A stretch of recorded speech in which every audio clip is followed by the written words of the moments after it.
3 సబ్స్టేషన్లు ప్రారంభించుకున్నాం, 5 గ్రామాలకు ఫీడర్లు, ఇంకా 18 సబ్స్టేషన్లు మనం పూర్తి చేయాల్సి ఉంది.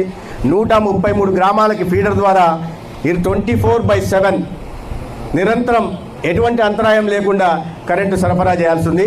రాబోయే 1.5-2 సంవత్సరాల్లో ఈ ధర్మవరం నియోజకవర్గంలో ప్రతి గ్రామానికి 18 సబ్స్టేషన్లు పూర్తి చేసి 133 గ్రామాలకు కూడా 24/7 కరెంట్ ఇచ్చే పని చేసి తీరుతాం. ఇది కూటమి ప్రభుత్వం ప్రతినిధిగా నా మాటగా మీరు తీసుకోండి. దీనివల్ల లాభం వస్తేనే మనం బోర్లు వేసుకోగలం, పంట పండించుకోగలం, లేకుంటే ఇబ్బందులు పడతాం. మన నీటి ఎద్దడితో దశాబ్దాలుగా అల్లాడుతున్న ప్రాంతం అయినప్పుడు కూడా మన రైతులు కొత్త విధానాలను దృష్టిలో పెట్టుకొని, మన డ్రిప్ ఇరిగేషన్ను దృష్టిలో పెట్టుకొని మన ప్రాంతాల్లో హార్టికల్చర్ దిశగా మనం పోతున్నాం.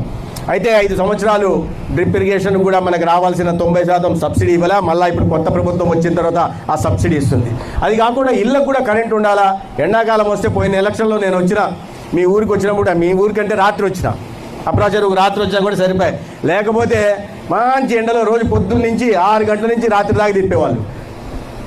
నేనైతే తెల్లగా ఉంటాను కాదు, కానీ ధర్మవరం వచ్చిన తర్వాత ఎట్టయిపోయినట్టు మసిబొగ్గులాగా అయిపోయిందా, గుర్తుపట్టుకున్నారు మా పిల్లలు. ఎందుకంటే వాళ్ళు ఎక్కడో బయట ఉన్నారు, వాళ్ళు చూసిన గుర్తుపట్టలే, ఏంది నాన్న ఇంత నల్లగా అయిపోయావని. అంటే అదంతా ధర్మవరం మహాత్యం నాయన.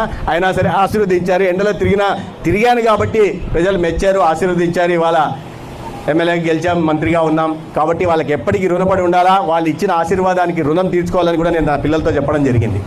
అయితే ఈ కరెంటు సమస్యలు ఉంటాయి కాబట్టి వీటిని దృష్టిలో పెట్టుకొని ఆ కరెంటు సమస్యలు తీర్చే దిశగా అయితే ఇవాళ రాష్ట్ర ప్రభుత్వం కుటీర పరిశ్రమలకి, చిన్న పరిశ్రమలకి